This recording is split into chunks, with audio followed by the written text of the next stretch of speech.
Assalamualaikum warahmatullahi wabarakatuh. Saya perwakilan dari kelompok 5 ingin mempresentasikan hasil diskusi kelompok kami yang bertemakan penggunaan multimedia dalam pembelajaran. Yang terhormat dosen pengampu Ibu Ade Siti Haryati, SSMPD. Selanjutnya saya akan memperkenalkan anggota kelompok kami. Yang pertama ada saya sendiri sebagai moderator, yaitu Akmal Sabli Rosat. Ya, selanjutnya ada Miftahul Jannah, yang kedua ada Dwi Cahya Anggreni, yang ketiga ada Lia Kasafira, yang terakhir ada Frede Karbi. Apa itu multimedia dalam pembelajaran? Menurut Sadiman tahun 2008, multimedia pembelajaran adalah segala sesuatu yang dapat digunakan untuk menyalurkan pesan dari pengirim ke penerima pesan. Dalam hal ini adalah proses merangsang pikiran, perasaan, perhatian, dan minat serta perhatian siswa sehingga proses belajar dapat terjalin. Penggunaan multimedia dalam pembelajaran.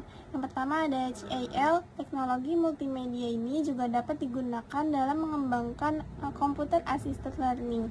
Computer Assisted Learning adalah perangkat lunak pendidikan yang diakses melalui komputer dan merupakan bentuk pembelajaran yang menempatkan komputer sebagai dosen. Dengan CAL, kata video, proses belajar bisa berlangsung secara individu dan mampu mengadopsi perbedaan individu peserta didik. Selanjutnya ada keunggulan, yaitu yang pertama ada pembelajaran berbasis multimedia melibatkan hampir semua unsur-unsur indera. Selanjutnya ada penggunaan multimedia dapat mempermudah siswa dalam belajar, juga waktu yang digunakan lebih efektif dan efisien. Selanjutnya ada komponen CAL beserta pemanfaatannya. Yang pertama yaitu teks, efektif untuk menyampaikan informasi verbal, merangsang daya pikir kognitif, dan memperjelas media lainnya. Yang kedua ada audio, efektif untuk memancing perhatian, menumbuhkan daya imajinasi, dan menambah atau membentuk suasana jadi hidup. Yang ketiga ada grafis, foto dan gambar, efektif untuk mengkonkretkan sesuatu yang abstrak.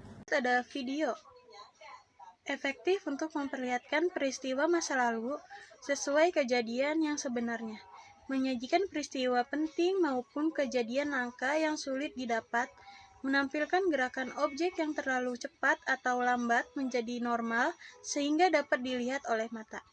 Yang kelima ada animasi, efektif untuk menjelaskan suatu proses yang sulit dilihat oleh mata. Manfaatan multimedia dalam pembelajaran. Yang pertama ada kamus multimedia elektronik. Berbeda dengan kamus biasa, kamus multimedia elektronik akan memaparkan makna sesuatu perkataan atau istilah yang dikehendaki dengan menggunakan berbagai media dukungan sebagai tambahan penjelasan yang diberikan melalui penggunaan teks. Yang kedua ada eksperimen. Penggunaan media seperti video dan animasi dalam melakukan proses uji coba atau eksperimen memungkinkan seorang peserta didik memahami dan seterusnya menguasai konsep yang diperlukan dengan lebih mudah. Yang ketiga ada simulasi proses kerja. Simulasi merujuk kepada suatu keadaan sebuah lingkungan. Terdapat berbagai jenis aplikasi yang memanfaatkan teknik simulasi yang biasa digunakan dengan tujuan pendidikan. Yang keempat ada bahan sejarah. Belajar sejarah juga menjadi lebih mudah dengan bantuan multimedia. Bahan-bahan sejarah bisa direkayasa untuk menghasilkan tampilan menjadi lebih hidup dengan menggabungkan konsep gambar, animasi 3D, dan sebagainya. Masih dalam pemanfaatan multimedia dalam pembelajaran, yang sumber rujukan elektronik. Sumber rujukan elektronik merupakan contoh penggunaan multimedia yang paling luas digunakan.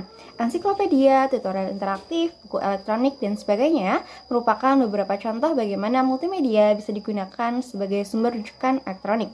Dengan bantuan sumber rujukan elektronik, orang peserta didik bisa mencari suatu informasi yang diperlukan dengan lebih mudah.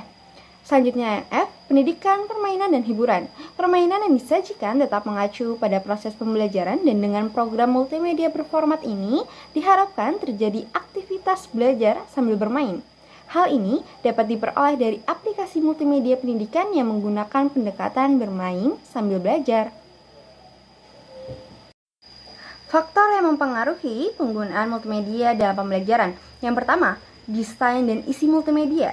Desain multimedia yang menarik, relevan, dan mudah dipahami oleh peserta didik dapat meningkatkan minat dan motivasi belajar sehingga dapat memperbaiki hasil belajar peserta didik. Yang kedua, metode pengajaran yang digunakan. Metode pengajaran yang interaktif dan melibatkan peserta didik dalam proses pembelajaran dapat meningkatkan hasil belajar peserta didik. Yang ketiga, karakteristik peserta didik.